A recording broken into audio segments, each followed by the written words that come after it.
Hey everyone, welcome back to my new blog. आप सभी का स्वागत है एक बार फिर से मेरे एक और नए ब्लॉग में। गाइज आप सभी को जय श्री कृष्णा, राधे राधे।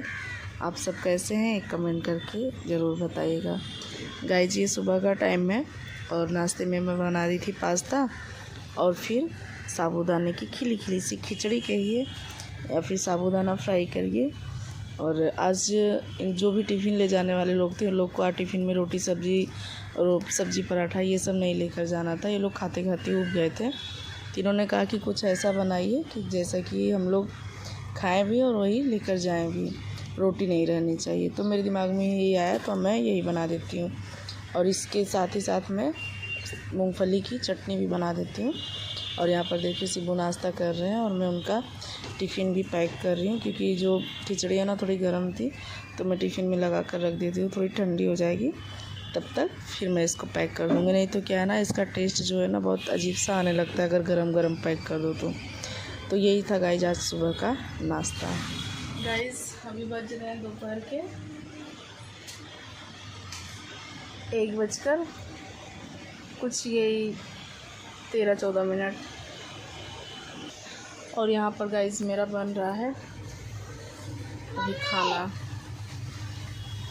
और गाइस सुबह में बनाई थी, आप लोगों ने देखा था, जो साबूदाने का खिचड़ी जैसा होता है उसको बनाई थी, कुछ भी कहिए आप उसको। और उसके बाद पास्ता थोड़ा बनाई थी। सोनू और सिब्बू टिफ़िन ले गए, नाश्ता किए। उसके बाद पापा भी खाना खाएं, पापा भी नाश्ता किए। उसके बाद वो भी चले जाते हैं। तो फिर उसके बाद हम लोग सब काम करने के बाद जब फ्री हुए तब जाके इसको बनाना शुरू कर रही हूँ मैं। और गाइस काफ़ी दिनों से मन था कि मतलब ये बनाने का, तो आज फाइनली मौका मिला तो इसको मैं बनाने लगी। गाइस क्या था ना कि जैसे दाल चावल खाते खाते जैसे मन सा उग जाता है, और ये पसंद है, मुझे भी पसंद है, भाभी को भी पसंद है। तो अचानक से इसे हम लोग बैठे थे तो शाम को ऐसी बात होने लगी, तो उन्होंने कहा कि मुझे बहुत पसंद है। हमने कहा ठीक है आप लाइए, मुझे आता है बनाने, मैं बनाऊँगी। तो इसीलिए तो कल शाम को लाए तो सुबह भिगा के फिर उसको अच्छे से धुली और सब मसाला वसाला सब धुल के फिर मैं इसको बना रही हूँ गाइस। अब ये गरम गरम खाएंगे ना तो इसका टेस्ट अच्छा आएगा, नहीं तो बनाकर सुबह रख देती ना तो बिल्कुल भी टेस्ट नहीं आता। तो इसलिए मैं अभी इसको फ्राई कर रही हूँ। और ये हो गया है, थोड़ा सा इसमें और होगा। और यहाँ पर मैं मसाला पीस कर रखी हूँ, थोड़ा मसाला इसमें मिक्स करके मैं बना रही हूँ बड़ा। और ये इसका जो सालन है वो बनाने के लिए मैं इसको भी जो है बारीक पीसी हूँ और भी मसाला डालकर, और उसका मेथी का तड़का देके मैं इसको बनाऊँगी गाइस। यहाँ पर मेरा जो बड़ा है वो स्टेप बाय स्टेप फ्राई हो गया है। अब मैं इसको निकालने के बाद इसी में सालन भी बना दूँगी।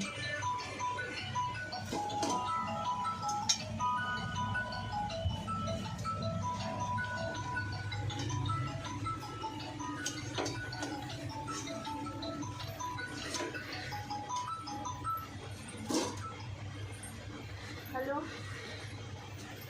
हाय रे।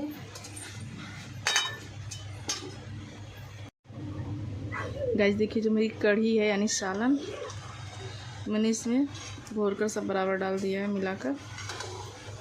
अब ये थोड़ा पकेगी ना तो एकदम गाढ़ी हो जाएगी। और ये जो देख रहे हैं ना, अभी जब पकने लगेगी तो एकदम प्रॉपर तरीके से इसी में पक जाएगी। अब इसमें नमक नहीं डाली हूँ, नमक भी डालूँगी जब पकने लगेगी तब। उसके बाद ही मैं इसको इसी में ऐड कर दूँगी बड़ा। और गाइस यहाँ पर जो मेरा चावल है वो भी हो गया है। चावल आज मैं थोड़ा ज़्यादा ही डाली हूँ, हो सकता है सबको पसंद आए तो खाएंगे सब लोग। तो अभी ये जब तैयार हो जाएगा तब मैं दिखाती हूँ कि कैसा बना है। बस बात ये है ना गाइस कि इतनी फैमिली है ना, इसे दिखाने को नहीं हो पाता है प्रॉपर तरीके से। अभी देखिए बन जाएगा तो कैसा इसका टेस्ट रहेगा। और गाइस जो मेरी उड़द की जो कढ़ी है ना यानी सालन जो है वो बनकर लगभग तैयार हो गया, थोड़ा बहुत पकना बाकी था तो वो पक रही है। और जो छोटा यानी कृष्णा जो है उनको ये नहीं पसंद था, तो जो चावल है ना मैं उसको थोड़ा सा बढ़ाकर डाली थी क्योंकि वो चावल फ्राई करके खाएंगे। और एक तरफ आप कढ़ैया भी देख रहे होंगे कि मैं रख दी हूँ गर्म होने के लिए। तो उनको एकदम सादा सा चावल फ्राई खाना था, जैसे उसमें बिना कुछ डाले हुए। वो नमक सिर्फ डालकर खाएंगे, चावल नमक और एक दो मिर्ची, उसके बाद से उसमें और कुछ नहीं। गाइज आप लोग देख रहे हैं कि मैं बाबू को कहीं लेकर जा रही हूँ, और कहाँ लेकर जा रही हूँ? हॉस्पिटल। पता नहीं क्यों गाइज बाबू की जो स्किन है ना इतनी सेंसिटिव है कि ज़रा सा अगर मच्छर हो गया या फिर चींटी हो गई अगर काटता है तो तुरंत उनको जैसे दाने जैसे हो जाते हैं, बहुत ईचिंग जैसी होती है। तो वो अपने नाखून से ना जब खुजली कर देते हैं ना तो उसमें ऐसा लगता है कि पानी सा भर गया है, जैसे ऐसे लगता है ना जैसे सब वो होते हैं ना झलके जैसे, कुछ ऐसे हो जाते हैं। तो कुछ ज़्यादा ही हो गया था, उनके गाल में देखेंगे ना चिक्स एरिया में हो गया है। तो वही मैं दिखाने ले जा रही थी डॉक्टर को, क्योंकि उनको काफ़ी ईचिंग हो रही थी, तो कहीं ना कहीं वो थोड़ा बहुत मुझे परेशान कर रहे थे। तो मुझे लगा ऐसा ना हो कि थोड़ा बढ़ जाए वो, तो मैं वही ले जा रही हूँ हॉस्पिटल। और गाइज एक सबसे बड़ी बात ये है ना कि इनका मैं कई बार ब्लड टेस्ट के लिए बोलती हूँ, डॉक्टर इनका ब्लड टेस्ट नहीं करते, बोलते नहीं ये बच्चों को होना मतलब कॉमन चीज़ें हैं, इसमें डरने की कोई बात नहीं है। बट ये क्यों हो जा रहा है बार बार, आप लोग कमेंट करके ज़रूर बताइएगा। और गाइज़ मेरी जस्ट जहाँ हम लोग रहते हैं वहीं जस्ट बगल में ही हॉस्पिटल है, और ये एकदम जैसे फैमिली डॉक्टर हैं। अगर हम लोग को ज़रा सी भी प्रॉब्लम होती है तो इन्हीं के यहाँ से हम लोग दवा लेते हैं। और जो हमारे शॉप से भी इनका अच्छा खासा कांटेक्ट है, तो इनका जो काम रहता है हमारे शॉप से होता है, और जो दवा वाला काम होता है हमारे लोग का तो इनके क्लिनिक से होता है। अच्छी बॉन्डिंग है, एक जैसे फैमिली डॉक्टर कहिए तो ज़्यादा बेटर है। और हर जैसे छोटी छोटी चीज़ें जो रहती है, किसी को ज़रा से भी प्रॉब्लम हुई ना तो ये दवा बहुत अच्छी देते हैं। और गाइस देखिए बाबू की मस्ती जो है ना यहाँ भी एक बार भी नहीं रुक रही है, एक बार भी नहीं रुक रही है।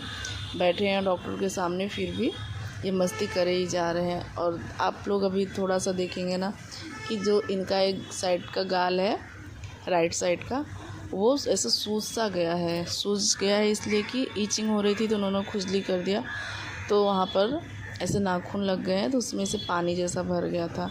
मुझे लगा ज़्यादा ना हो जाए, थोड़ा ही हुआ है तो इसी पर दवा ले लें तो जल्दी ठीक हो जाएंगे।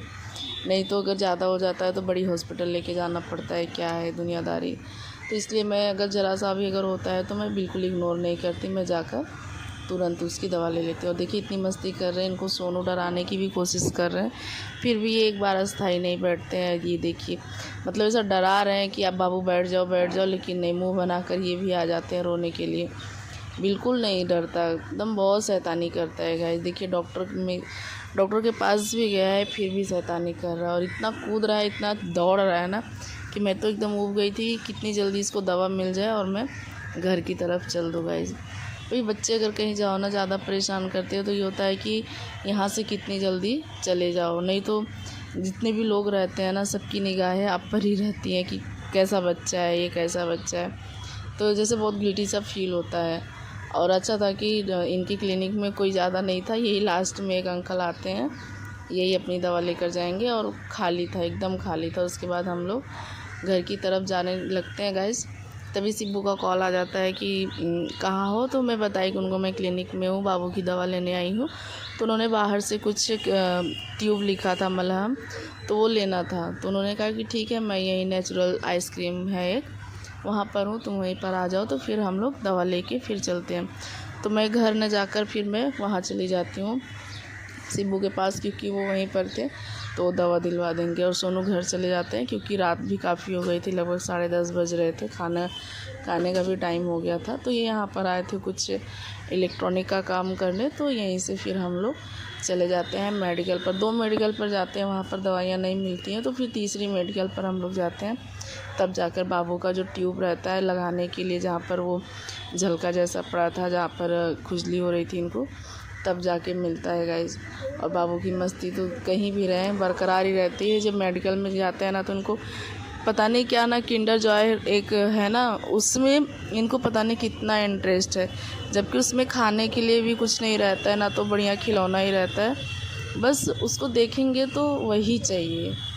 और यही समझ लीजिए कि देखिए इसको लेकर भी आए हैं और बिना काम का है ये। मैं इसको देखती हूँ तो पता नहीं क्यों मुझे बहुत घिन सी आती है, जो इसके अंदर खाने वाला जो रहता है, चॉकलेट रहता है, क्या रहता है, बहुत घिन सी लगती है।